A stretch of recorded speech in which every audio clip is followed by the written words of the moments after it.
네, 안녕하세요. 오늘은 3회 기출문제의 3과목 데이터베이스 일반을 풀이할 시간이 되었습니다. 교재는 138페이지 참고해 주시면 되겠고요. 바로 41번부터 보도록 하겠습니다. 다음 중 폼이나 보고서의 특정 컨트롤에서 단가 곱하기 수량 곱하기 1 빼기 할인율과 같은 계산식을 사용하고 계산 결과를 소수점 이하 첫째 자리까지 표시하고자 할 때 이때 사용할 함수에 대해서 묻는 문제가 되겠습니다. 자, 우선 41번의 정답은 3번이 되겠고요. 액세스에서 어떤 값을 원하는 형태대로 형식을 설정하는 함수는 포맷 함수가 되겠습니다. 자, 그러면 포맷 함수를 통해서 한번 적어볼까요? 자, 액세스에서 값의 형식을 설정하는 것은 포맷 함수라고 했었습니다. 자, 포맷이라고 적고요. 그리고 계산 수식을 적으면 되겠는데요. 단가 곱하기 수량 곱하기 그리고 1 빼기 할인율 이렇게 적어주시면 되겠다. 그쵸? 필드명을 대괄호 안에 넣어서 어떤 값을 계산한 결과가 나올 거고요.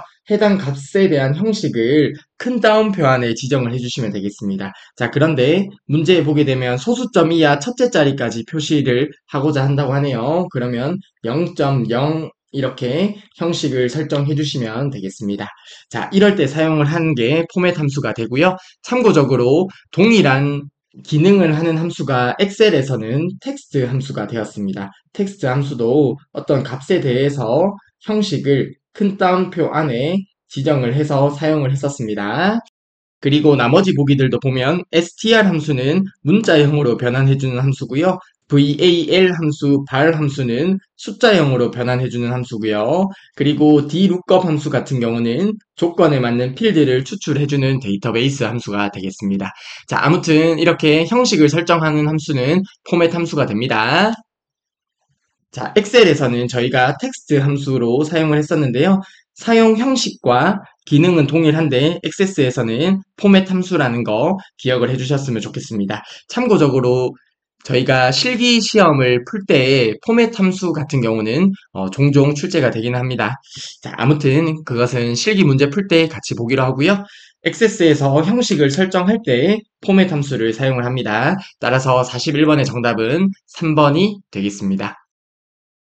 네, 다음으로 42번 문제 보도록 하겠습니다. 다음 중 참조 무결성에 대한 설명으로 옳지 않은 것은 이라고 하네요.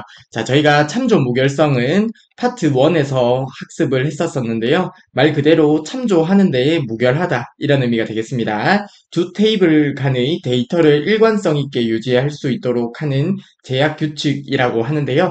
항상 참조 무결성 유지 시험 문제에 종종 출제가 됩니다. 자, 저희가 중국집 메뉴의 예시를 가지고 설명을 드렸었는데요. 자, 해당 예시만 이해하면 사실 참조 무결성 유지는 그리 어려운 문제가 아닙니다. 자, 한번 같이 설명을 다시 드려볼게요. 자, 메뉴라는 테이블이 있고요. 그리고 판매 내역 테이블이 있습니다. 자, 그리고 메뉴 테이블에는 메뉴명이 있고요. 그리고 가격이 있다고 가정을 해볼게요. 그리고 판매 내역 테이블에는 메뉴명이 있고요. 그리고 몇 개 나갔는지 수량이 있고, 그리고 판매된 날짜가 기록이 되어 있다고 가정을 해볼게요. 그리고 두 테이블 간에는 메뉴명 필드를 기준으로 연결이 되어 있다고 가정을 해보겠습니다. 자, 그렇게 되면 메뉴 테이블이 1에 해당할 거고요. 판매 내역 테이블이 다에 해당을 할 거예요. 그쵸? 자, 그러면 1에 해당하는 해당 테이블 같은 경우에 기본 테이블이 될 거고요.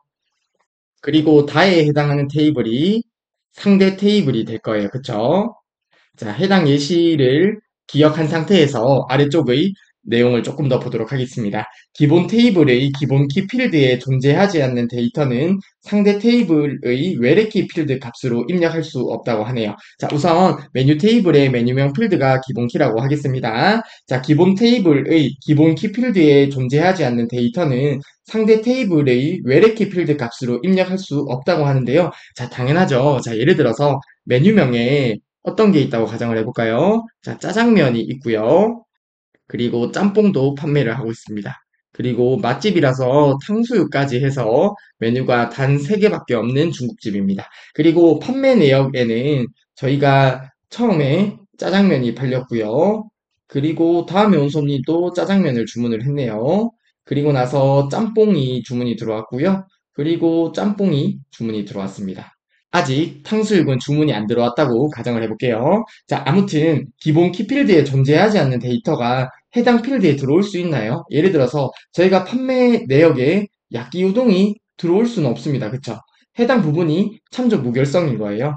즉, 기본 키필드에 존재하지 않는 데이터가 상대 테이블의 외래키 필드, 즉 참조를 하는 해당 필드가 외래키 필드가 되겠다. 그쵸? 외래키 필드 값으로 입력할 수 없다는 내용은 당연한 내용이 되겠습니다. 자, 그리고 상대 테이블의 외래키 필드 값이 기본 테이블의 기본 키 필드에 존재할 때 기본 테이블의 해당 레코드는 삭제할 수 없다고 하는데요. 해당 말은 한 번만 생각해 보면 돼요. 자, 저희가 판매 내역 테이블, 즉 상대 테이블에 짜장면이랑 짬뽕이 있는데 여기에서 저희가 짜장면 메뉴를 삭제를 할 수가 없어요. 왜냐하면 짜장면을 삭제하게 되면 짜장면은 참조할 내용이 없기 때문이죠. 그쵸? 자, 해당 부분이 참조 무결성 유지가 되고요. 해당 예시만 이해한다고 하면 문제 풀 때 전혀 어려운 게 없습니다. 자, 아무튼 참조 무결성 유지에 대해서 간단하게 확인을 해보았고요. 한번 42번 문제를 보도록 하겠습니다. 자, 보기 1번입니다. 참조 무결성은 참조하고 참조되는 테이블 간의, 자, 참조하는 테이블이 판매 내역 테이블이 되죠. 판매 내역 테이블이 메뉴명 테이블을 참조를 하는 거고요. 그리고 참조되는 테이블이 메뉴 테이블이 될 거예요. 자, 이어서 보도록 하겠습니다. 참조하고 참조되는 테이블 간의 참조 관계에 아무런 문제가 없는 상태를 의미하는 게 참조 무결성 유지에 대한 설명으로 맞는 설명이 되겠죠. 그래서 보기 1번은 맞는 설명이 되겠고요. 다음으로 보기 2번입니다. 다른 테이블을 참조하는 테이블, 즉 외래키 값이 있는 테이블의, 즉 상대 테이블에 해당하겠네요. 상대 테이블의 레코드 삭제 시에는 참조 무결성이 위배될 수 있다고 하는데요. 자, 보기 2번이 잘못되었습니다. 왜 잘못된지 이해가 가셨으면 좋겠는데요. 자, 우선 보기 2번이 잘못되었는데, 자, 아래쪽 예시를 생각해 볼게요. 자, 여기서 짜장면을 삭제를 한다고 하더라도, 아니면 짬뽕을 삭제한다고 하더라도, 아니면 짜장면, 짬뽕 다 삭제한다고 하더라도 참조 무결성에는 위배가 되지 않습니다. 왜냐하면 기본 테이블에서 참조하는데 아무런 문제가 없기 때문이죠. 그렇기 때문에 42번의 정답은 2번이 되겠습니다. 자, 아래쪽의 중국집 예시만 이해하시면 크게 이해하는데 어려움이 없을 거라 생각을 합니다. 다음으로 보기 3번입니다. 다른 테이블을 참조하는 테이블을 레코드 추가 시 외래키 값이 널인 경우에 참조 무결성이 유지가 되죠. 왜냐하면 여기에 레코드를 추가하는데 메뉴명 필드의 레코드를 그냥 널 값으로 아무것도 입력을 안 했어요. 그러면 널 값은 참조하는데 전혀 문제가 없기 때문에 보기 3번의 설명도 맞는 설명이 되겠습니다. 즉 상대 테이블에 널 값을 입력을 하더라도 참조 무결성에는 전혀 관계가 없습니다. 다음으로 보기 4번입니다. 다른 테이블에 의해 참조되는 테이블, 즉 기본 테이블이 되겠네요. 그렇죠? 참조되는 테이블에서 레코드를 추가하는 경우에 참조 무결성이 유지가 되겠죠. 왜냐하면 짜장면, 짬뽕, 탕수육이 있는데요. 저희가 이제 신메뉴를 개발했습니다. 그래서 양장피가 새로운 메뉴로 추가가 되었습니다. 자, 그러면 기존에 짜장면과 짬뽕 해당 4개의 레코드가 있다고 했을 때 기본 테이블에는 레코드 추가하더라도 참조 무결성에 위배될 가능성은 전혀 없겠죠. 자, 그렇기 때문에 보기 4번도 맞는 설명이 되겠고요. 이러한 이유로 42번의 정답은 2번이 되겠습니다. 자, 다시 한번 해당 중국집 메뉴의 예시를 이해하면 참조 무결성 유지를 이해하는데 크게 어려움이 없고요. 해당 문제는 한 번만 이해하면 관련 문제가 나오더라도 틀릴 수가 없는 문제가 될 거예요. 자, 아무튼 42번의 정답은 2번이 되겠습니다. 네, 다음으로 43번입니다. 자, 43번 문제 보기 전에 관련 개념을 간단하게 리뷰를 해볼게요. 저희가 파트 1에서 보고서의 구성 요소에 대해서 학습을 했었는데요. 자, 보고서 머리글이 있었고요. 그리고 보고서 바닥글이 있었다. 그쵸? 그리고 페이지 머리글이 있고요. 페이지 바닥글이 있습니다. 그리고 그룹 머리글이 있고요. 그룹 바닥글이 있습니다. 그리고 본문이 있는데요. 하나씩 살펴보도록 하겠습니다. 자, 우선 보고서 머리글이에요.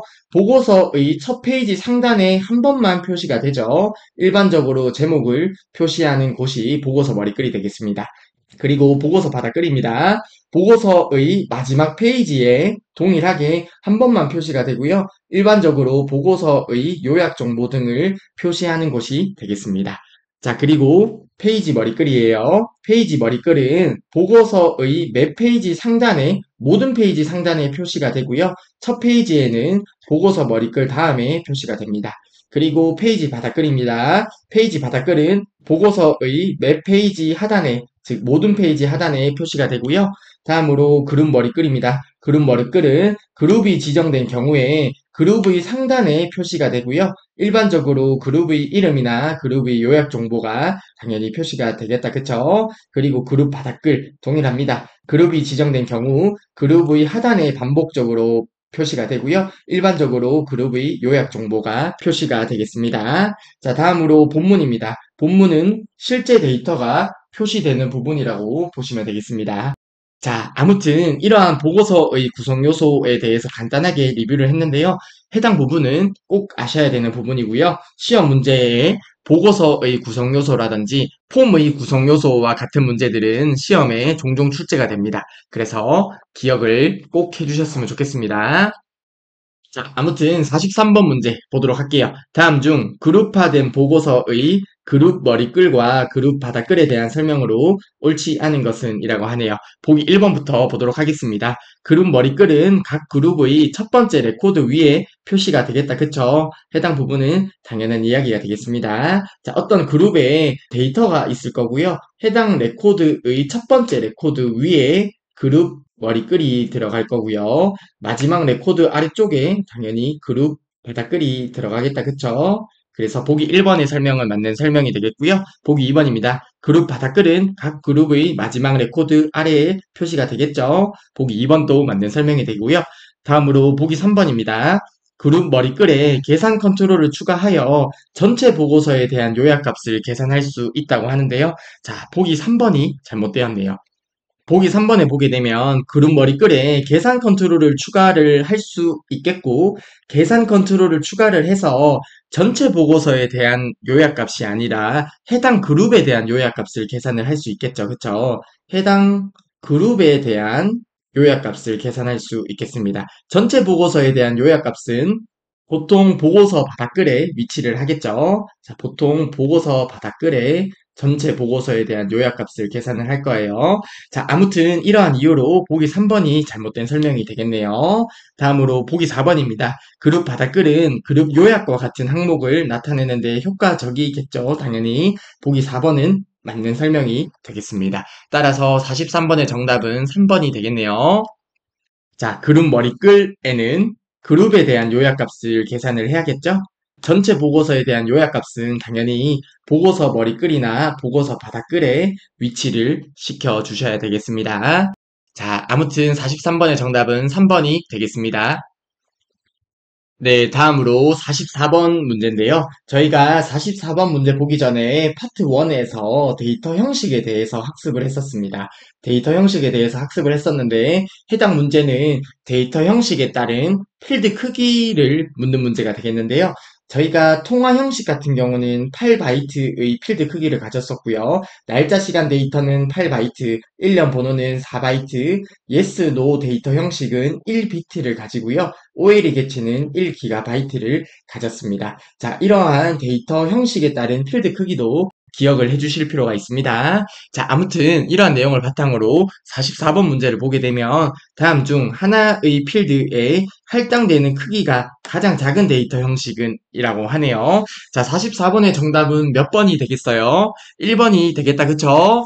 자, 44번의 정답은 1번이 되겠습니다. yes, no 데이터 형식은 1비트이기 때문에 가장 작은 데이터 형식이 되겠습니다. 날짜 시간은 8바이트가 되죠. 참고적으로 8비트가 1바이트가 됩니다.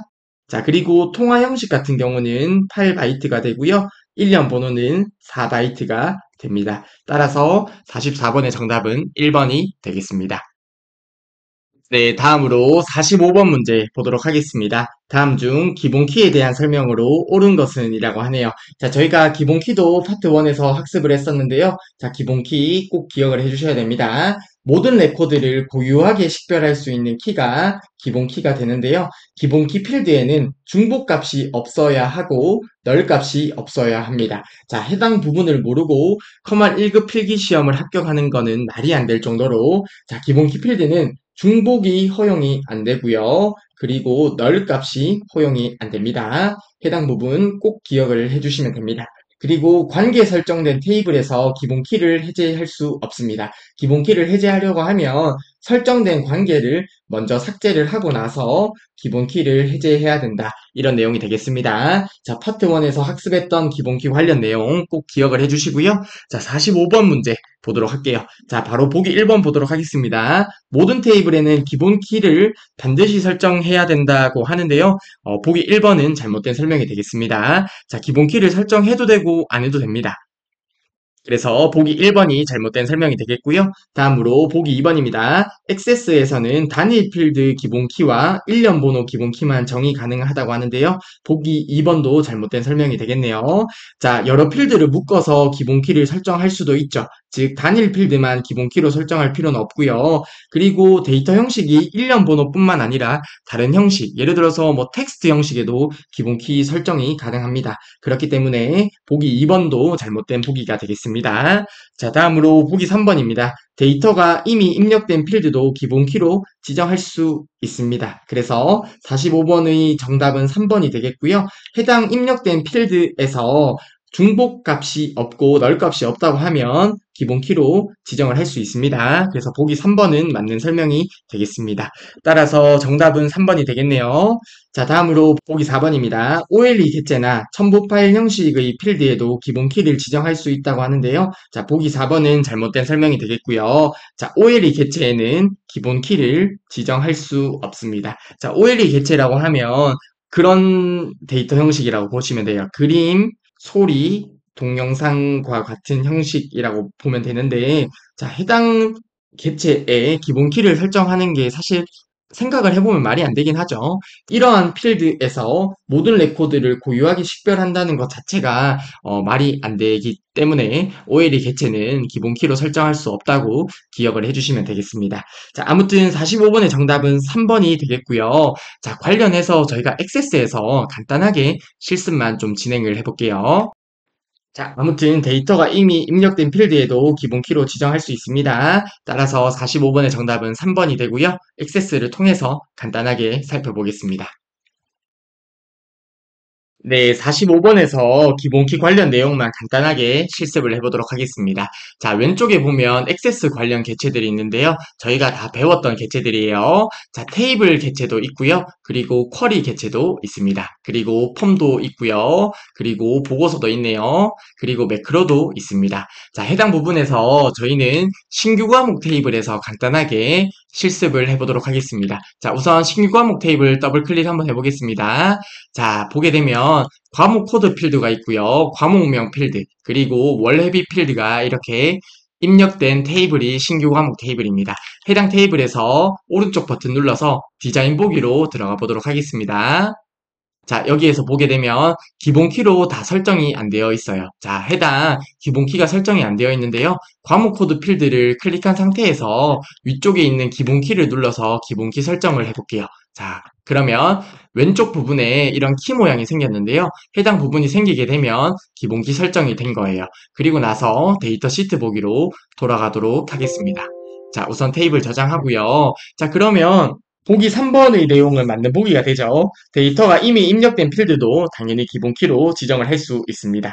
그리고 디자인 보기로 다시 돌아가게 돼서 기본 키 설정이 처음에 안 되어 있었죠. 그래서 보기 1번의 내용, 기본 키 반드시 설정해야 된다는 내용은 잘못된 보기가 되고요. 그리고 보기 2번에 자, 방금 저희가 텍스트 형식에서 기본 키를 설정을 했습니다. 그래서 보기 2번도 잘못된 설명이란 것을 알 수 있고요. 그리고 과목 코드 필드와 컨트롤 누른 상태에서 과목명 필드를 클릭을 해서 두 필드를 선택한 상태에서 기본 키를 설정할 수도 있습니다. 그래서 보기 2번의 단일 필드 기본 키만 정의가 가능하다라는 보기는 전혀 잘못된 설명이 되겠습니다.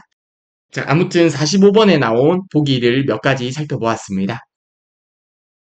네, 다음으로 46번 문제 보도록 하겠습니다. 다음 중 폼을 디자인 보기나 데이터 시트 보기로 열기 위해 사용하는 매크로 함수는? 이라고 하네요. 자, 폼을 열기 위한 함수는 어떤 함수가 되겠어요? 자, 당연히 오픈 폼입니다. 자, 46번의 정답은 2번이 되고요. 해당 문제, 이런 쉬운 문제는 절대 틀리시면 안 됩니다. 자, 46번의 정답은 2번이 되겠고요. 오픈 폼이라고 하면 폼을 열어주는 매크로 함수고요. 그리고 오픈 레포트는 보고서를 열어주겠죠. 오픈 쿼리는 쿼리를 열어주는 매크로 관련 함수가 되겠습니다. 그리고 run command라는 매크로 함수가 있는데요.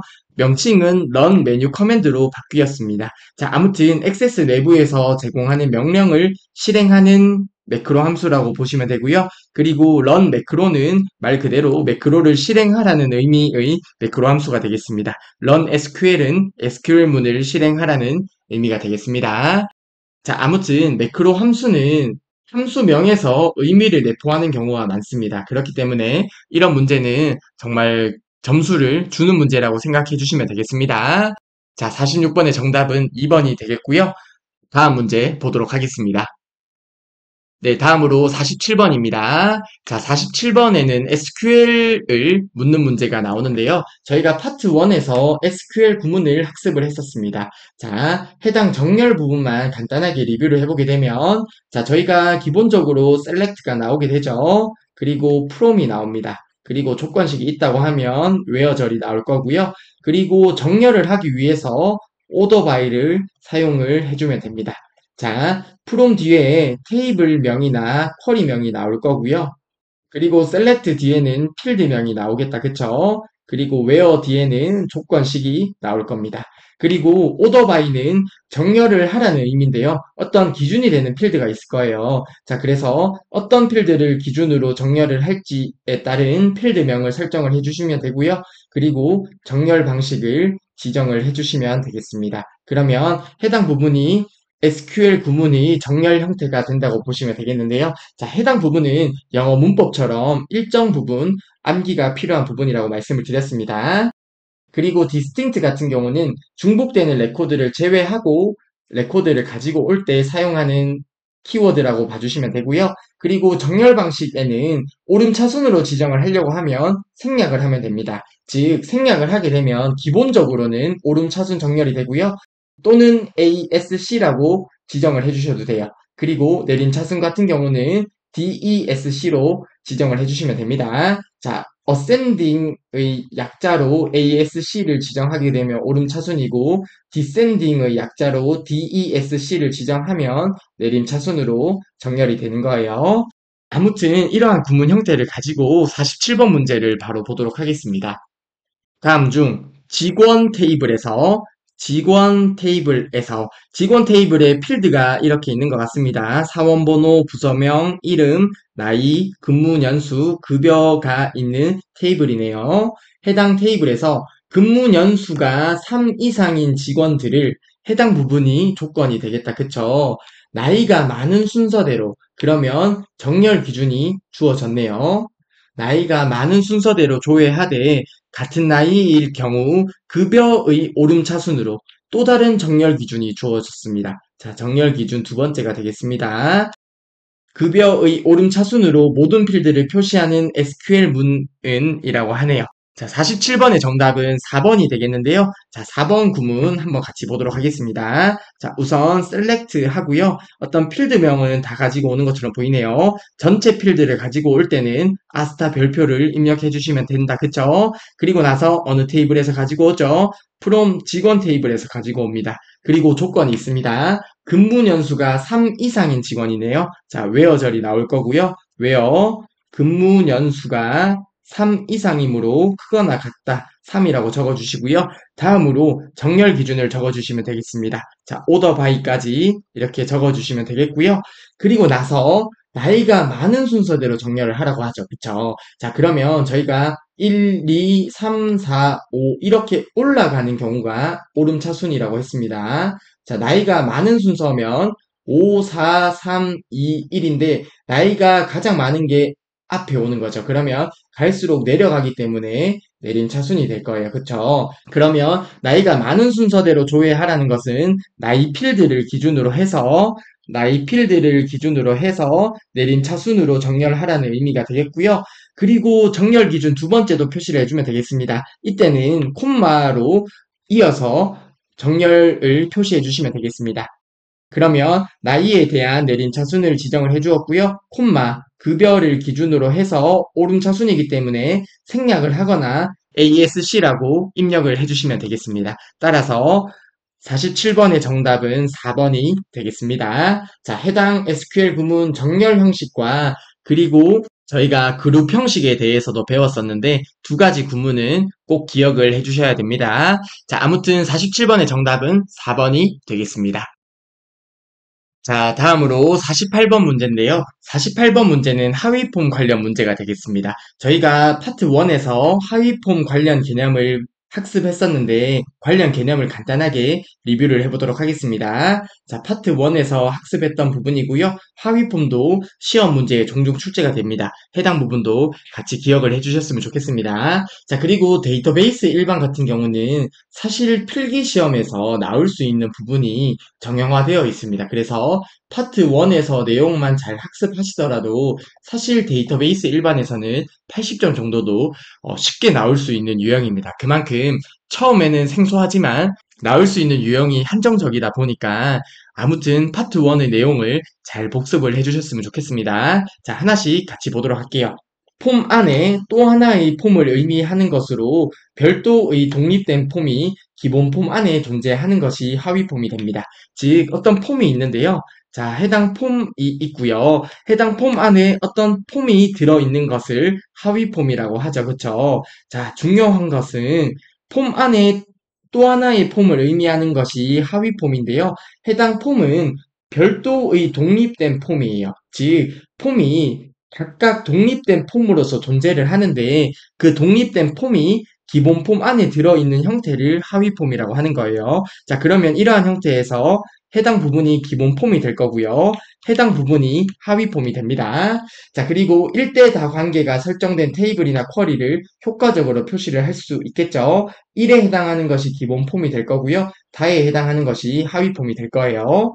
자, 예를 들면 기본 폼에서 짜장면이 있으면 짜장면 판매 내역이 하위 폼에 나올 수 있겠다. 그쵸? 자, 그리고 기본 폼과 하위 폼은 관련된 필드로 연결이 되어 있고요. 그리고 하위 폼에는 기본 폼의 현재 레코드와 관련된 레코드만 표시가 됩니다. 그리고 기본 폼과 하위 폼을 연결할 필드의 데이터 형식은 같거나 호환이 되어야 돼요. 테이블 간의 관계 설정이 되어 있지 않다고 하더라도 하위 폼 설정은 가능한데요. 하지만 데이터 형식은 같거나 호환이 되어야 됩니다. 그리고 기본 폼은 단일 폼 형태로만 표시를 할 수 있고요. 하위 폼은 어떠한 형태로든 표시가 가능합니다. 그러면 기본 폼은 단일 폼으로만 표시할 수 있다. 자, 단일 폼 형태로만 표시할 수 있다는 내용만 기억을 해주시면 되겠다. 그쵸? 그리고 사용할 수 있는 하위 폼의 개수에는 제한이 없는데요. 하위 폼은 7개 수준까지 중첩시킬 수 있습니다. 중첩시킬 수 있다는 것은 중복시켜서 하위 폼을 넣을 수 있다는 얘기가 되겠죠. 그래서 해당 부분 안에 하위 폼, 해당 부분 안에 하위 폼 이렇게 7개 수준까지 중첩을 시킬 수 있다는 내용이 되겠고요. 그리고 여러 개의 연결 필드를 지정하려고 하면 필드 사이에 세미콜론을 이용해서 입력을 해주시면 되겠습니다. 아무튼 이러한 내용이 하위폼 관련 내용인데요. 해당 개념을 바탕으로 해서 48번 문제를 보도록 하겠습니다. 다음 중 하위폼에 관한 설명으로 옳지 않은 것은 이라고 하네요. 자, 보기 1번입니다. 하위폼은 기본 폼 내에만 존재하며 벌써 잘못되었네요. 자, 하위폼이든 기본 폼이든 기본적으로 별도의 독립된 폼이라고 했어요. 그렇기 때문에 기본 폼 내에서만 존재한다는 보기가 잘못된 설명이 되겠고요. 별도의 독립된 폼으로 당연히 열 수 있습니다. 따라서 48번의 정답은 1번이 되겠네요. 보기 1번이 잘못된 보기다. 그쵸? 그리고 보기 2번입니다. 1대 다 관계가 설정되어 있는 테이블이나 쿼리를 효과적으로 사용하기 위해서 사용을 하죠. 보기 2번에 맞는 설명이 되겠고요. 하위 폼은 보통 1대 다 관계에서 다에 해당하는 테이블이나 쿼리를 원본으로 연결을 하게 되죠. 보통 기본 폼에서 1에 해당하고요. 하위 폼에서 다에 해당하는 형태로 표시를 하게 됩니다. 그렇기 때문에 보기 3번의 설명은 맞는 설명이 되겠고요. 다음으로 보기 4번입니다. 연결 필드의 데이터 형식과 필드 크기는 같거나 호환되어야 된다고 했습니다. 관계 설정이 되지 않더라도 하위 폼 설정이 가능하지만 연결 필드의 데이터 형식은 같거나 호환되어야 된다고 했습니다. 따라서 보기 4번은 맞는 설명이 되겠고요. 48번의 정답은 1번이 되겠습니다. 다시 한번 하위 폼은 별도의 독립된 폼이, 즉 각각의 별도의 독립된 폼이에요. 별도의 독립된 폼이 그냥 기본 폼 안에 이렇게 존재하는 것이 하위 폼입니다. 그렇기 때문에 독립된 폼으로, 즉 해당 폼을 독립된 폼으로 열 수 있습니다. 따라서 48번의 정답은 1번이 되겠습니다. 네, 다음으로 49번 문제 보도록 하겠습니다. 다음 중 현재 폼에서 CMD 숨기기라는 단추를 클릭했을 때 데이트 듀 컨트롤이 표시되지 않도록 하기 위한 이벤트 프로시저로 옳은 것은 이라고 합니다. 자, 우선 49번 문제 보기 전에 아래쪽에 나오는 개념만 간단하게 살펴볼게요. 미라고 적게 되면 미는 현재 개체를 의미하게 되고요. DOCMD라고 적게 되면 외부 개체를 의미하게 됩니다.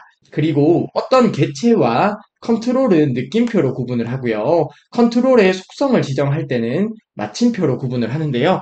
자, 우선 49번 문제를 보게 되면 49번의 정답은 3번이 돼요. 자, 3번 구분을 같이 살펴보도록 하겠습니다. 자, 우선은 private SUV 하고요. 그리고 end SUV 해서 하나의 그룹이 되고요. 그리고 CMD 숨기기라는 단추를 클릭했을 때 발생할 이벤트를 아래쪽에 적어주는 구문이 되겠습니다. 자, 해당 부분을 같이 보게 되면 미 현재 개체에서 현재 개체는 여기에서 현재 폼이 되겠죠.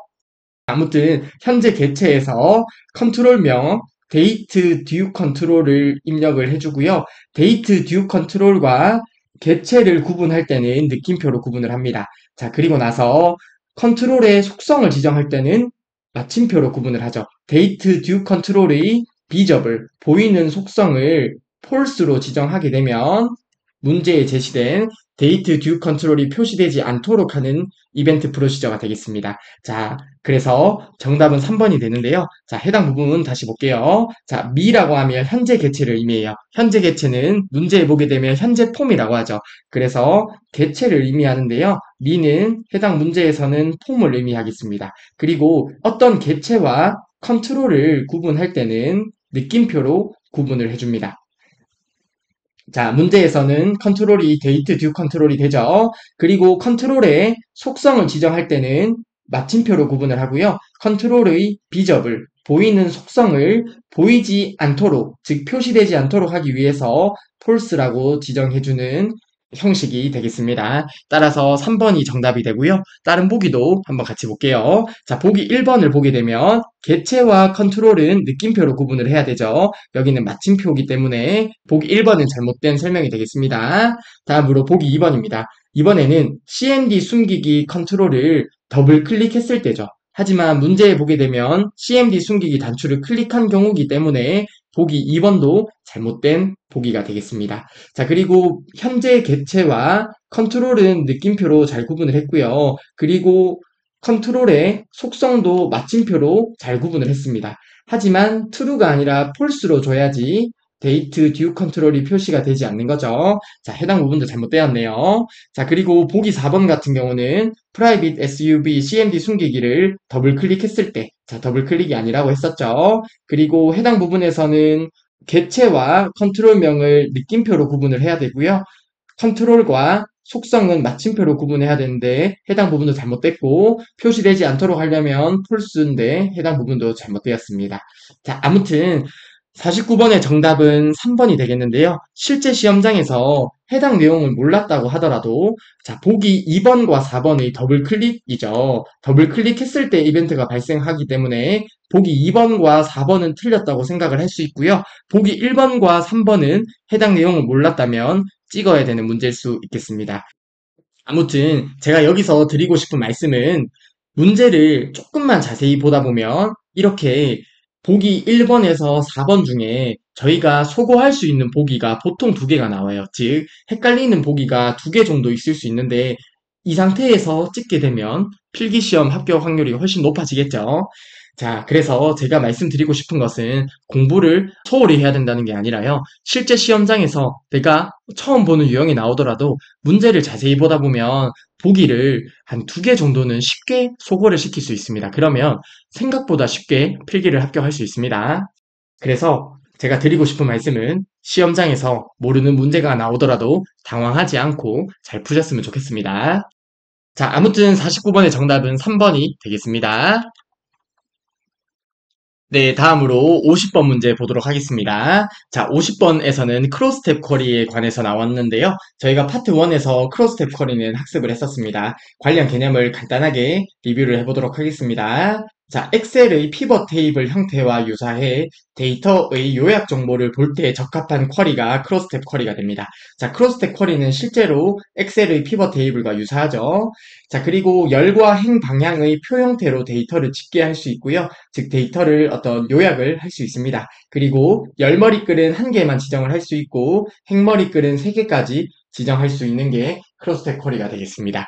자, 이러한 내용을 바탕으로 해서 50번 문제를 바로 보도록 하겠습니다. 다음 중 크로스텝 쿼리에 대한 설명으로 옳지 않은 것은 이라고 하네요. 자, 보기 1번입니다. 쿼리 결과를 엑셀의 워크시트와 비슷한 표 형태로 표시하는 특수한 형식의 쿼리이다. 자, 해당 설명은 맞는 설명이 되겠죠? 엑셀의 워크시트와 비슷한 형태로 어떤 표 형태로 해서 요약 정보를 표시하는 특수한 형식의 쿼리다. 맞는 설명이 되겠습니다. 다음으로 보기 2번입니다. 맨 왼쪽에 세로로 표시되는 행머리글과 자, 크로스텍 쿼리에서 왼쪽에 행머리글이 위치하죠. 자, 보통 1행, 2행, 3행이잖아요. 해당 행에 대한 머리글이니까 왼쪽 부분에 행 머리글이 위치할 거고요. 그리고 맨 위에 가로 방향으로 표시되는 열 머리글로 구분하여 데이터를 그룹화한다는 것은 맞는 설명이 되겠습니다. 크로스텍 쿼리는 열과 행 방향으로 해서 어떤 데이터를 집계하고 요약을 하는 거죠. 자, 아무튼 해당 부분이 열이 될 텐데요. 열에 대한 머리글은 당연히 위쪽에 이렇게 위치를 할 거예요. 해당 부분에 열머리글이 위치하게 되겠습니다. 자, 아무튼 보기 2번은 맞는 설명이 되겠고요. 다음으로 보기 3번입니다. 그룹화한 데이터에 대해 레코드 개수, 합계, 평균 등을 계산할 수 있다고 하는데요. 이렇게 그룹화한 데이터에 대해서 데이터를 뭐 개수라든지 합계, 평균으로 집계하거나 뭐 요약하거나 이렇게 표시하는 게 크로스텍 쿼리가 되죠. 자, 아무튼 행머리글, 열머리글이 있고요. 그리고 해당 값 영역에 보통 레코드의 갭수나 합계나 평균과 같은 요약값을 계산하게 됩니다. 자, 따라서 보기 3번은 맞는 설명이 되겠고요. 정답은 보기 4번이 되겠네요. 자, 보기 4번입니다. 열머리글로 사용될 필드는 여러 개를 지정할 수 있지만 해당 부분에서 잘못되었네요. 액세스의 크로스텝 쿼리에서는 열머리글은 반드시 몇 개만 지정할 수 있다고요? 한 개만 지정할 수 있습니다. 자, 열머리글은 한 개만 지정을 할 수 있고요. 행머리글에서는 세 개까지 지정을 할 수 있습니다. 그쵸? 자, 그러면 행머리글로 사용할 필드는 하나만 지정할 수 있다는 내용도 잘못된 보기가 되겠네요. 자, 따라서 보기 4번이 잘못된 설명이 되겠고요. 50번의 정답은 4번이 되겠습니다. 자, 액세스의 크로스텝 쿼리는 열머리글은 한 개만 지정을 할 수 있고요. 행머리글은 세 개까지 지정할 수 있습니다. 해당 부분 꼭 기억을 해주시면 됩니다. 자, 아무튼 50번의 정답은 4번이 되겠습니다.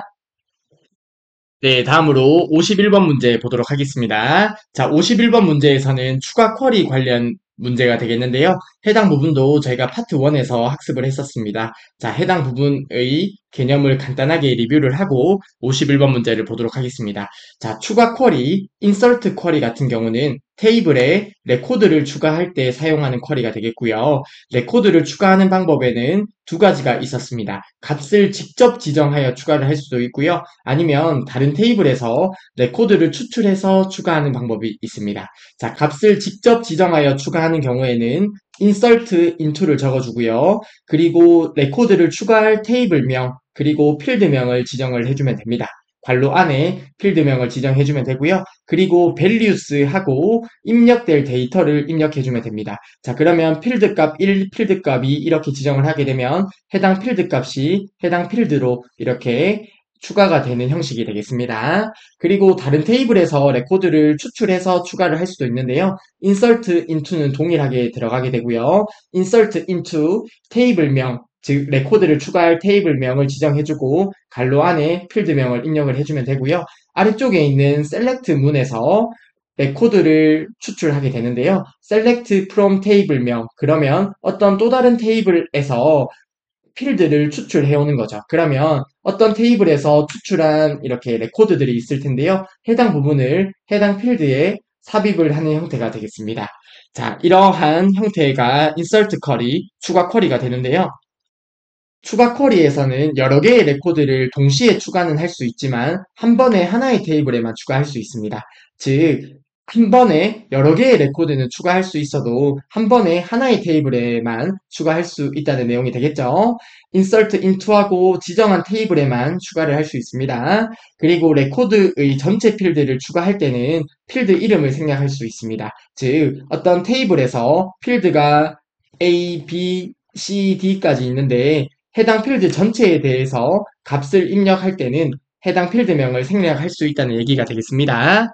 자, 아무튼 이러한 개념을 바탕으로 해서 51번 문제를 바로 보도록 하겠습니다. 다음 중 실행 쿼리의 삽입문, 인설트문에 대한 설명으로 옳지 않은 것은 이라고 하네요. 자, 보기 1번입니다. 한 개의 인설트문으로 여러 개의 레코드를 추가할 수 있죠. 그리고 여러 개의 테이블에 동일하게 추가할 수 있다고 하는데요. 자, 여러 개의 테이블에 추가할 수 있다는 내용은 잘못되었습니다. 인설트문은 한 개의 테이블에 대해서만 레코드를 추가할 수 있습니다. 따라서 보기 1번이 잘못된 설명이 되겠고요. 51번의 정답은 1번이 되겠네요. 그리고 보기 2번입니다. 필드 값을 직접 지정하거나 그쵸? 다른 테이블의 레코드를 추출하여 추가할 수 있습니다. 보기 2번에 맞는 설명이 되겠고요. 보기 3번입니다. 레코드의 전체 필드를 추가할 경우에 필드 이름은 생략할 수 있습니다. 보기 3번 맞는 설명이 되겠고요. 보기 4번입니다. 하나의 인설트문을 이용을 해서 여러 개의 레코드와 필드를 삽입할 수 있습니다. 보기 4번은 맞는 설명이 되겠죠. 여러 개의 레코드를 추가할 수 있고요. 당연히 여러 개의 필드에 넣을 수 있는데요. 한 개의 인설트문은 하나의 테이블에만 추가할 수 있어요. 자, 아무튼 보기 1번의 내용이 잘못되었고요. 51번의 정답은 1번이 되겠습니다. 한 개의 인설트문은 여러 개의 레코드를 추가할 수는 있지만 한 번에 하나의 테이블에만 레코드를 추가할 수 있습니다. 따라서 51번의 정답은 1번이 되겠습니다. 네, 다음으로 52번 문제 보도록 하겠습니다. 다음 중 쿼리에서 사용하는 문자열 조건에 대한 설명으로 옳지 않은 것은 이라고 하네요. 자, 저희가 만능 문자 와일드카드는 많이 봤었는데요. 물음표 같은 경우는 하나의 문자를 의미를 하고요. 그리고 아스타 별표 같은 경우는 여러 문자를 의미를 하죠. 해당 만능 문자 같은 경우는 당연히 아실 거라 생각을 하고요. 보기 1번부터 바로 보도록 하겠습니다. 자, 수학 5월 영어라고 하면 수학 또는 영어가 되겠죠. 수학이나 영어 해당 부분 맞는 설명이 되겠습니다. 보기 1번은 맞는 보기가 되겠고요. 그리고 보기 2번 like하고 서울 아스타 별표가 있네요.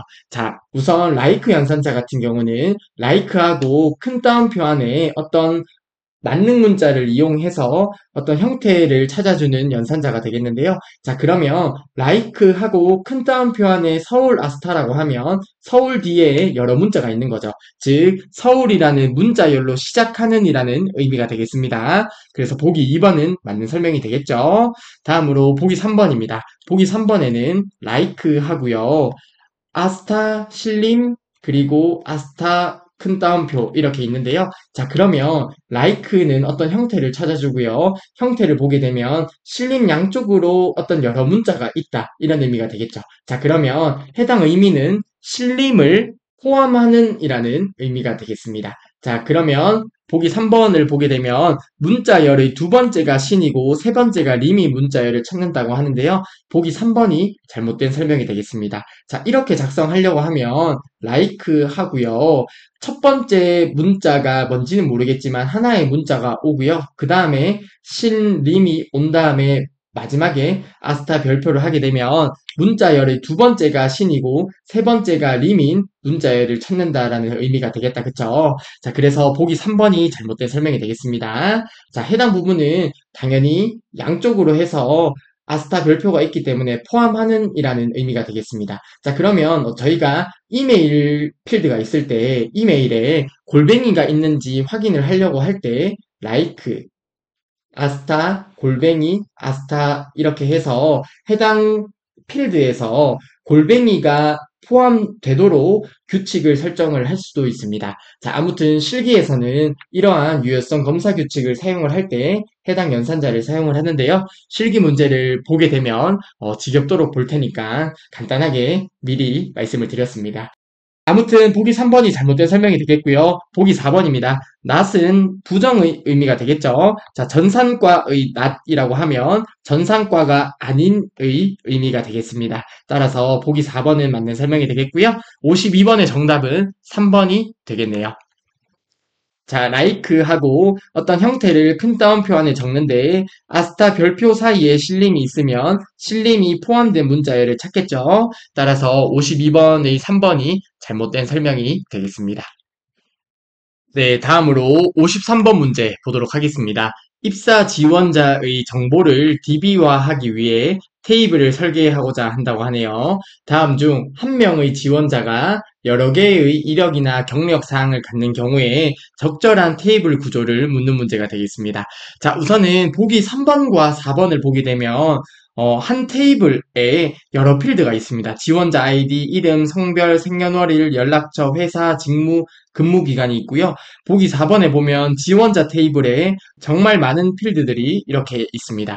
자, 우선 보기 3번과 4번처럼 설계를 하는 게 가능은 하겠지만 정말 비효율적인 관리가 됩니다. 비효율적인 관리가 되고요. 조금만 사용하다 보면 이런 테이블은 정말 쓸 수가 없는 테이블인데요.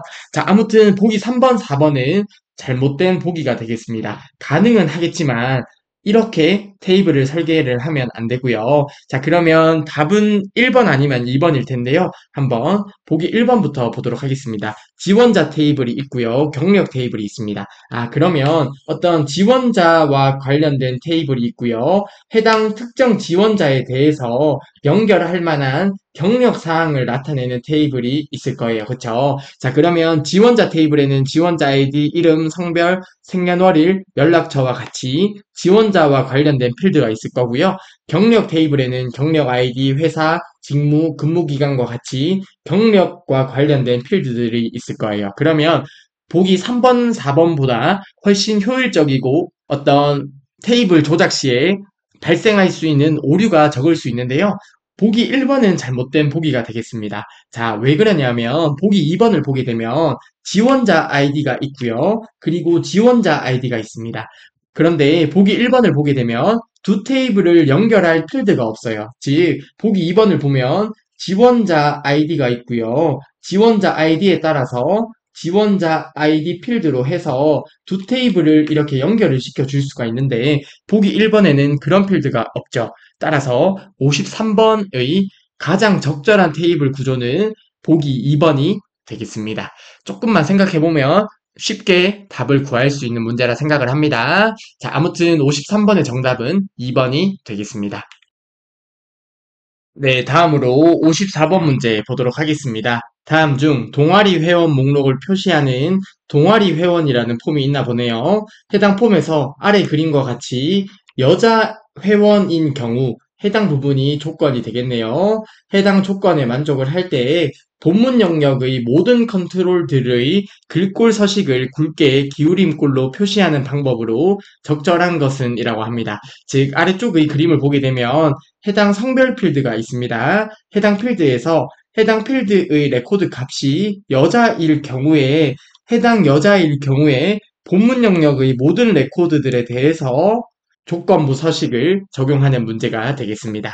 자, 우선 54번의 정답은 2번이 되는데요.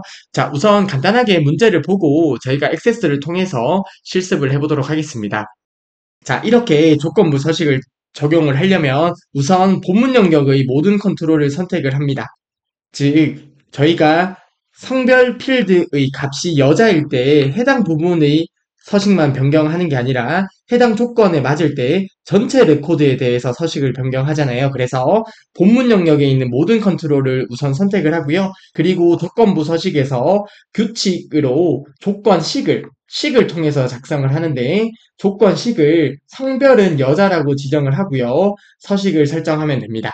그래서 54번의 정답은 2번이 되겠습니다. 자, 그러면 저희가 액세스를 통해서 실습을 할 건데요. 그 전에 다른 보기도 간단하게 한번 보겠습니다. 자, 보기 1번입니다. 본문 영역에서 성별 컨트롤을 선택한 후에, 자, 그러면 해당 부분에서 잘못되었네요. 자, 우선 저희가 조건부 서식을 적용할 것은 전체 레코드이기 때문에 성별 컨트롤만 선택을 하고 조건부 서식을 진행을 하면 해당 부분만 서식이 변경이 돼요. 그렇기 때문에 보기 1번은 잘못된 설명이 되겠고요.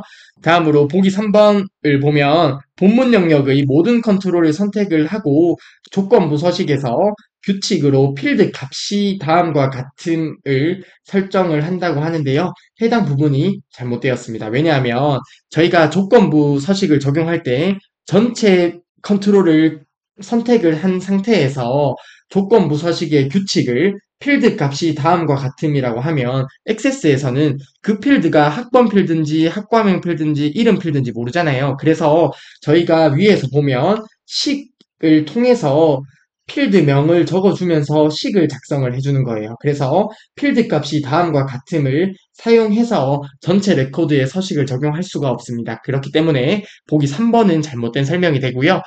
이렇게 글로 보면 이해하기 어려울 수 있는데요. 조금 이따 실습을 통해서 보면 바로 이해가 되실 거예요. 자, 아무튼 보기 4번도 이어서 보겠습니다. 테이블의 데이터 시트 보기에서 여자 회원 레코드들을 모두 선택한 후 서식을 설정한다고 하는데요. 저희가 조건부 서식을 적용할 때는 데이터 시트 보기에서 하진 않고요. 디자인 보기에서 하게 됩니다. 자, 아무튼 보기 4번은 이러한 이유로 잘못된 보기라고 보시면 되겠고요. 자, 54번의 정답은 2번이 되겠습니다. 자, 조건에 맞는 경우에 행 전체에 서식을 적용하기 위해서는 시기를 사용을 해서 조건부 서식의 조건을 설정해서 풀이를 하게 됩니다. 간단하게 저희가 액세스를 통해서 실습을 진행해 보도록 하겠습니다. 네, 조건부 서식 관련해서 간단하게 실습을 진행해 볼게요. 자, 왼쪽에 보면 액세스 개체들이 있는데요. 여기에서 회원 목록 폼을 보도록 하겠습니다. 자, 우선 회원 목록 폼을 더블 클릭해서 회원 목록 폼을 보게 되면 성명이 있고 구분, 프로그램, 뭐 이러한 필드들이 있네요. 자, 여기에서 저희가 구분이 A인 곳에 대해서 조건부 서식을 적용을 해 보도록 하겠습니다. 자, 이를 위해서 회원 목록 폼에서 오른쪽 버튼 눌러서 디자인 보기로 들어가도록 하겠습니다. 자, 그리고 문제 보게 되면 문제의 필드는 다르지만 유사하게 조건부 서식을 어떻게 적용하는지만 봐주시면 되겠습니다. 자, 문제 보게 되면 본문 영역의 모든 컨트롤에 대해서 서식을 적용하죠. 그래서 해당 컨트롤을 전체를 선택을 해주시면 됩니다.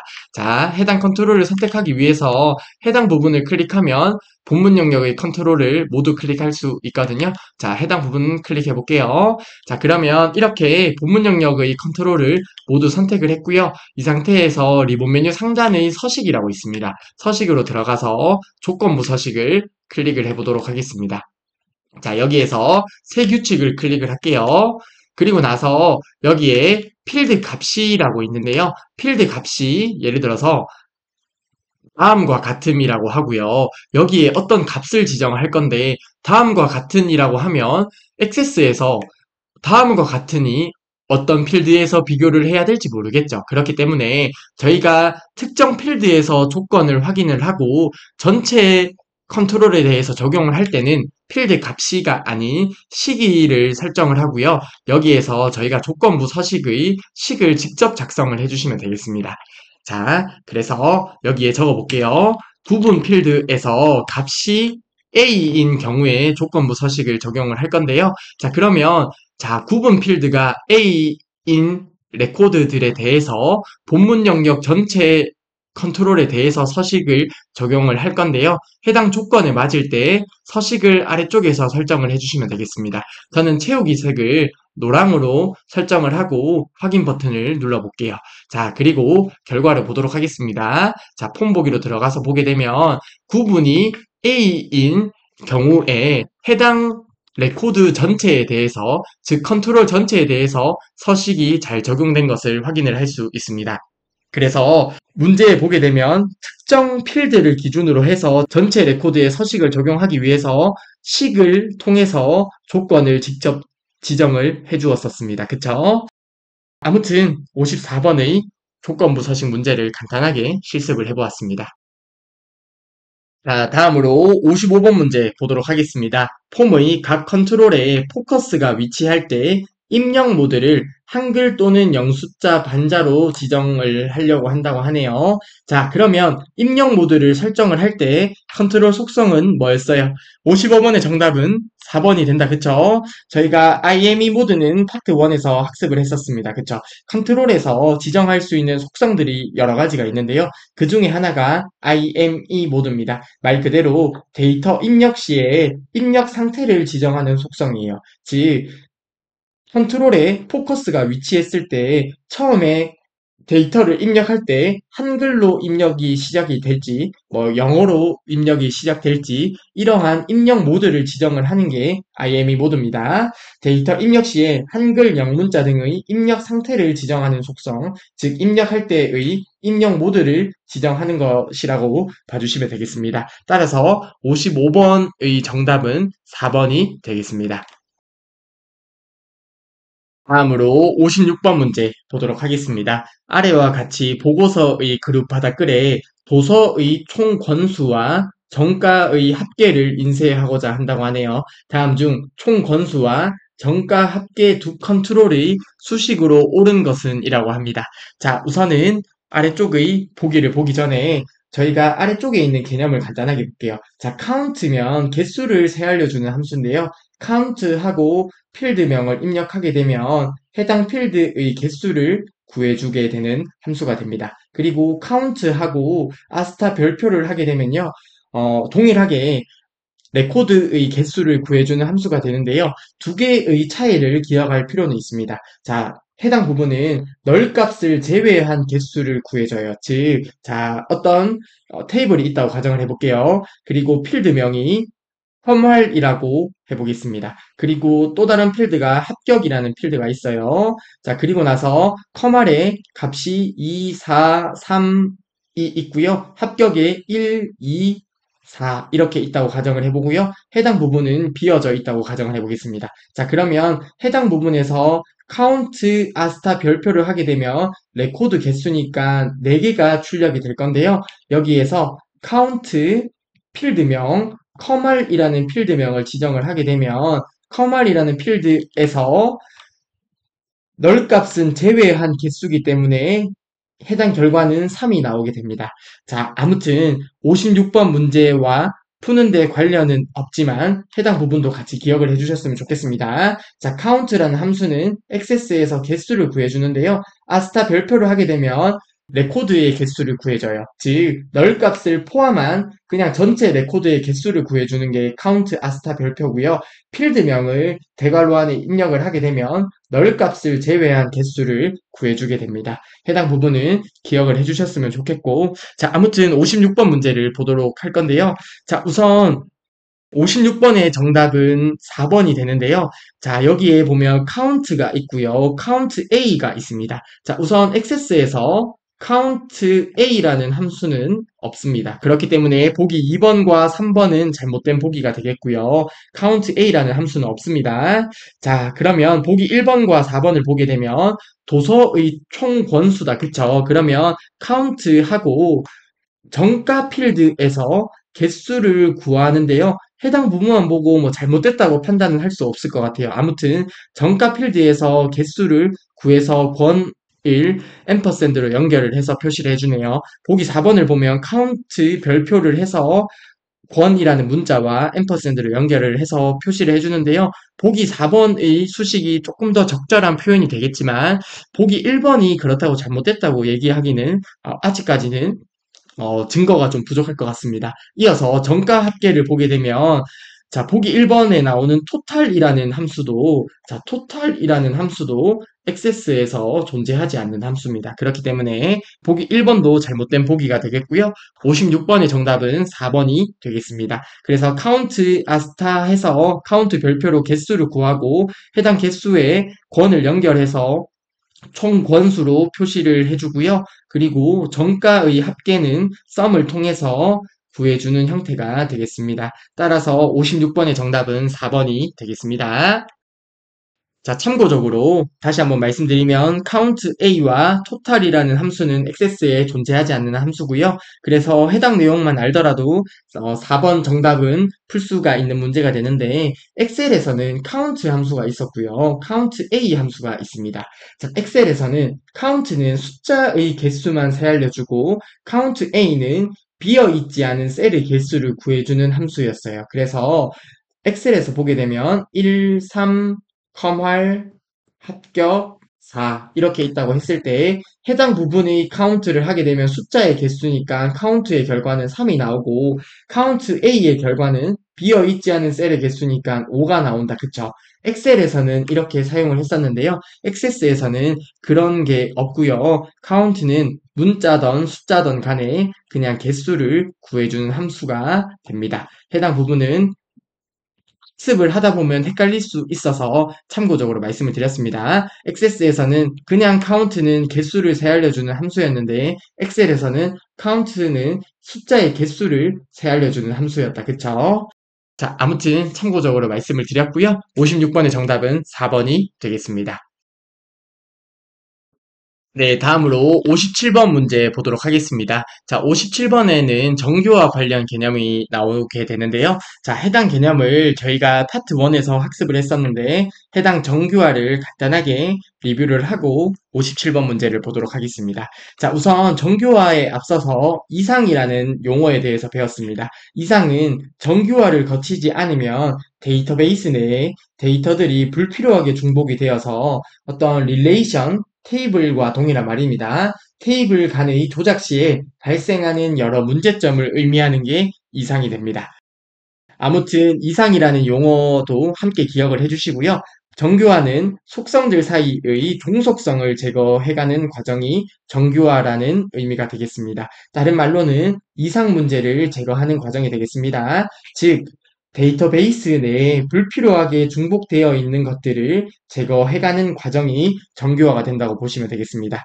정교화를 수행하게 되면 데이터의 중복이 최소화되지만 중복을 완전히 제거할 수 있는 것은 아니고요. 정교화 단계가 높아질수록 제약 조건, 즉 지켜야 할 조건은 늘어나지만 해당 이상 문제는 줄어들게 됩니다. 자, 이러한 개념을 바탕으로 해서 57번 문제를 보게 되면 다음 중 정교화에 대한 설명으로 옳지 않은 것은 이라고 하네요. 자, 보기 1번입니다. 대체로 더 작은 필드를 갖는 테이블로 분해하는 과정이 정교화가 되겠다. 그쵸? 자, 예를 들어서 어떤 학생 필드가 있고요. 그리고 연락처 필드, 그리고 학번 필드가 있고요. 그리고 담당 교수 필드가 있고요. 그리고 나서 해당 담당 교수가 담당하는 과목이 있을 거잖아요. 과목 필드가 있고요. 그리고 담당 교수의 연락처 필드가 있다고 가정을 해볼게요.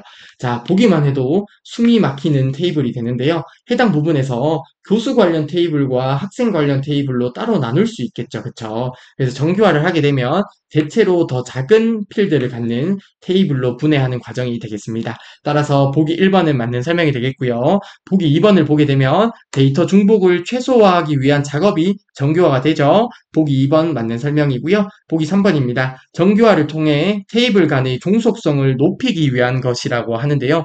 전혀 잘못된 설명이 되겠습니다. 자, 정교화는 불필요하게 중복되어 있는 것들을 제거를 하면서 테이블 간의 종속성을 제거해가는 과정이 되겠습니다. 제거해가는 과정입니다. 전혀 반대의 보기가 되겠네요. 따라서 57번의 정답은 3번이 되겠고요.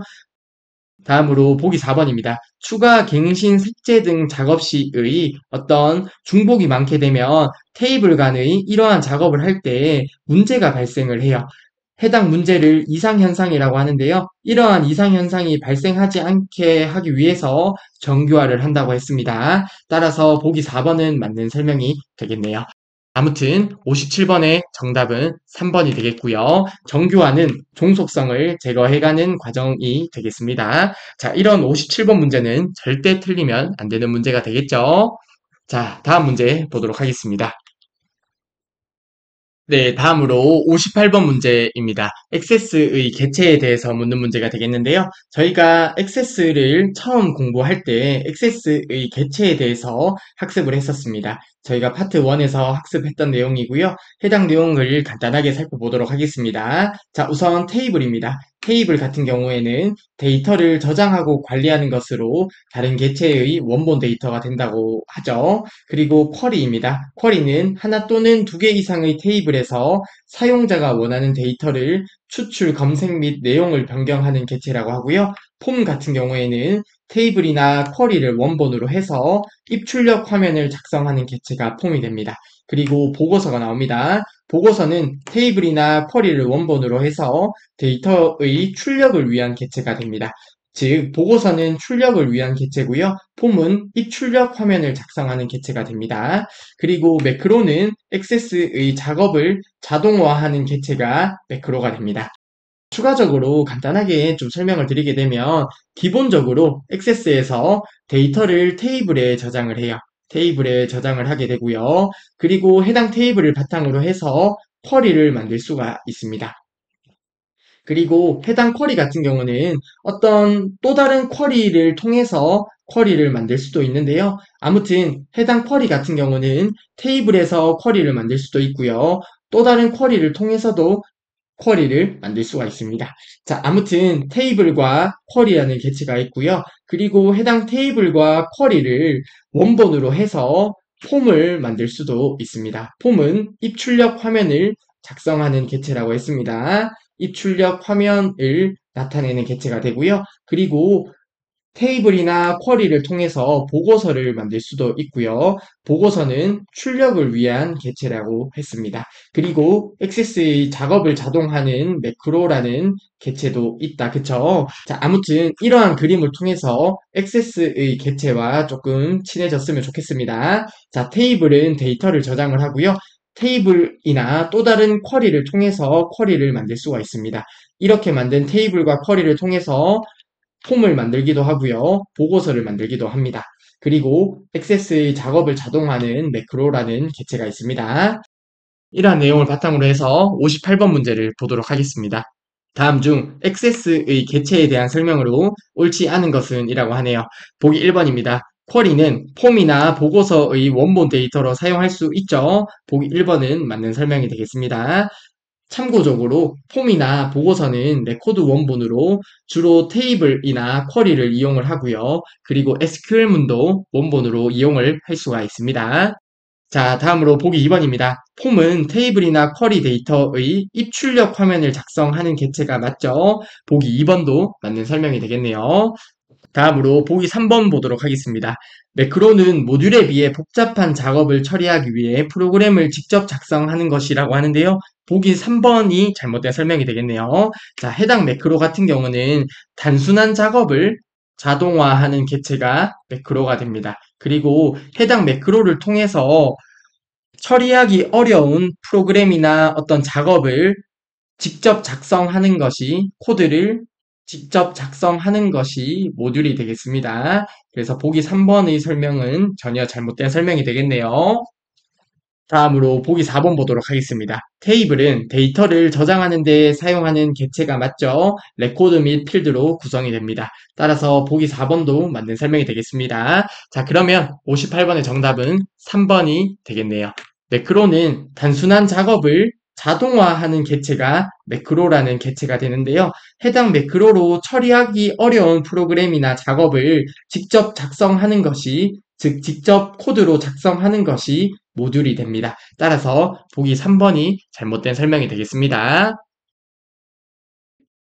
다음으로 59번 문제 보도록 하겠습니다. 다음 중 보고서에서 페이지 번호를 표현하는 식과 그 결과의 연결이 옳은 것은 이라고 하네요. 전체 페이지는 3이고요. 현재 페이지는 1이라고 합니다. 저희가 페이지 번호 관련해서 파트 1에서 학습을 했었는데, 자, 대괄호 안에 페이지라고 적으면 현재 페이지 번호를 의미한다. 그쵸? 현재 페이지 번호를 의미하고요. 그리고 페이지스라고 대괄호 안에 적게 되면 전체 페이지 번호를 의미하게 됩니다. 해당 부분 기억을 해주셨으면 좋겠습니다. 아무튼 보기 1번부터 보도록 하겠습니다. 자, 대괄호 안에 페이지를 적게 되면 현재 페이지 번호니까 결과는 1이 나오겠다. 그쵸? 결과는 1이 나올 거고요. 보기 1번은 잘못된 보기가 되겠습니다. 다음으로 보기 2번입니다. 페이지라고 현재 페이지 번호가 출력이 될 거고요. 그리고 앰퍼샌드는 연결 연산자이기 때문에 1과 뒤에 있는 문자 페이지가 연결되어서 결과로 표시가 될 거예요. 그래서 해당 결과도 잘못된 보기가 되겠네요. 다음으로 보기 3번입니다. 페이지라고 현재 페이지 번호가 나오게 되고요. 그러면 해당 결과로 1이 나오게 되는데 액세스의 포맷 함수를 통해서 형식을 지정을 했습니다. 해당 형식을 큰 따옴표 안에 지정을 해주면 되는데요. 000이라고 숫자 세 자리를 입력을 하네요. 그쵸? 자, 그러면 해당 결과는 어떻게 표시가 되겠어요? 1이 유효하지 않은 0도 출력을 하라는 서식을 받으니까 001이라고 나오겠다. 그쵸? 그래서 보기 3번도 잘못된 설명이 되겠네요. 자, 해당 부분 포맷은 액세스에서 어떤 형식을 지정해주는 함수가 되었습니다. 그쵸? 포맷에 어떤 값이 있고요. 형식을 큰 따옴표 안에 지정을 해주게 되는데 해당 부분의 값에 해당하는 부분이 페이지를 통해서 1이 나오게 되고요. 해당 형식 부분에 000이라고 지정을 했습니다. 즉 0은 유효하지 않은 0도 0이라고 표시를 하는 서식이기 때문에 001이라고 나오게 될 거예요. 그래서 보기 3번은 잘못된 보기가 되었습니다. 다음으로 보기 4번 보도록 하겠습니다. 자, 페이지 대괄호 안에 적으면 현재 페이지 번호 1이 나오고요. 앰퍼샌드 연결 연산자죠. 슬래시를 연결하고요. 그리고 앰퍼샌드로 연결하고 전체 페이지 번호 3이 나오고요. 그리고 앰퍼샌드로 연결하고 페이지라는 텍스트를 연결해서 결과로 나타나게 되겠습니다. 자, 그러면 보기 4번은 올바른 결과가 되겠네요. 따라서 59번의 정답은 4번이 되겠습니다. 네, 다음으로 60번 문제 보도록 하겠습니다. 자, 60번에서 보고서 관련한 문제가 되겠는데요. 관련 개념을 간단하게 살펴볼게요. 자, 보고서 내용은 동일하게 파트 1에서 봤던 내용입니다. 자, 보고서는 테이블이나 쿼리, SQL문을 원본으로 해서 데이터를 출력하기 위한 개체가 보고서가 된다. 그쵸? 자, 보고서의 레코드 원본으로 테이블, 그리고 쿼리, SQL문을 사용할 수 있습니다. 그리고 보고서에도 조건부 서식을 적용할 수 있고요. 이벤트 프로시저도 작성할 수 있습니다. 그리고 보고서에 포함할 필드가 한 테이블에 있는 경우에는 해당 테이블을 레코드 원본으로 작성을 하고요. 포함할 필드가 여러 테이블이 있는 경우에는 해당 여러 테이블을 이용해서 쿼리가 만들어져요. 쿼리를 만들어서 해당 쿼리를 레코드 원본으로 사용을 합니다. 자, 해당 부분은 외울 필요가 없고요. 아주 당연한 말입니다. 자, 액세스 개체 중에 테이블이 있습니다. 테이블은 어떤 데이터를 저장을 하는데요. 해당 테이블을 이용을 해서 쿼리를 만들 수 있어요. 하나의 테이블 또는 여러 테이블을 이용해서 쿼리를 만들 수 있는데요. 자, 그러면 보고서에서 사용할 필드가 한 테이블에 있는 경우에 자, 보고서에서 사용할 필드가 한 테이블에 있는 경우에는 해당 테이블을 레코드 원본으로 지정하면 되겠다. 그쵸? 자, 그런데 보고서에서 사용할 필드가 여러 테이블에 있는 경우 자, 이렇게 여러 테이블에 있는 경우는 여러 테이블을 묶어서 쿼리를 만든 다음에 해당 쿼리를 레코드 원본으로 지정을 해주면 되겠다. 그쵸? 그래서 해당 표현은 당연한 이야기가 되겠고요. 외울 필요 없고 그냥 한번 생각하고 이해를 해주시면 되겠습니다. 자, 아무튼 60번 문제 바로 보도록 하겠습니다. 다음 중 액세스의 보고서에 대한 설명으로 옳은 것은 이라고 하네요. 자, 보기 1번입니다. 보고서 머리글과 보고서 바닥글의 내용은 모든 페이지에 출력된다고 하는데요. 자, 모든 페이지에 출력되는 것은 보고서 머리글과 보고서 바닥글이 아니라 페이지 머리글과 페이지 바닥글이 된다. 그쵸? 따라서 보기 1번은 잘못된 설명이 되겠고요. 보기 2번입니다. 보고서에서도 폼에서와 같이 이벤트 프로시저를 작성할 수 있다고 했습니다. 이벤트 프로시저도 작성할 수 있고요. 조건부 서식도 적용할 수 있습니다. 보기 2번은 맞는 설명이 되겠고 60번의 정답은 2번이 되겠습니다. 다음으로 보기 3번입니다. 보고서의 레코드 원본으로 테이블 사용할 수 있고요. 쿼리 사용할 수 있고요. 엑셀과 같은 외부 데이터 사용할 수 없고요. 매크로를 사용할 수 없습니다. 보고서의 레코드 원본으로는 테이블, 쿼리, 그리고 SQL문을 이용을 할 수가 있습니다. 따라서 보기 3번도 잘못된 설명이 되겠습니다. 보기 4번입니다. 컨트롤을 이용하지 않고 보고서에 테이블의 데이터를 표시할 수 있다고 하는데요. 보기 4번은 잘못된 설명입니다. 어떤 데이터를 표시하기 위해서는 반드시 컨트롤을 이용을 해서 표시를 해야 됩니다. 자, 따라서 보기 4번도 잘못된 설명이고 60번의 정답은 2번이 되겠습니다. 보고서에서도 조건부 서식을 적용할 수 있고요. 이벤트 프로시저도 작성할 수 있습니다. 자, 이렇게 3회 기출 문제의 데이터베이스 일반 풀이도 모두 진행을 했습니다.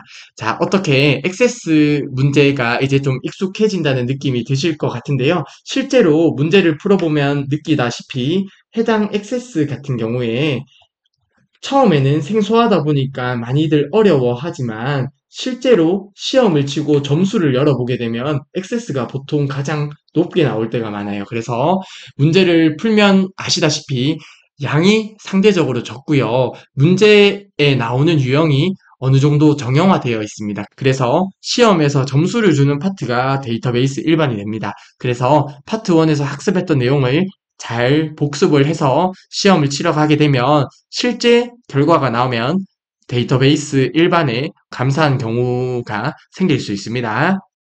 자, 아무튼 오늘 수업은 여기까지 하겠습니다. 이번 시간도 정말 수고 많으셨습니다.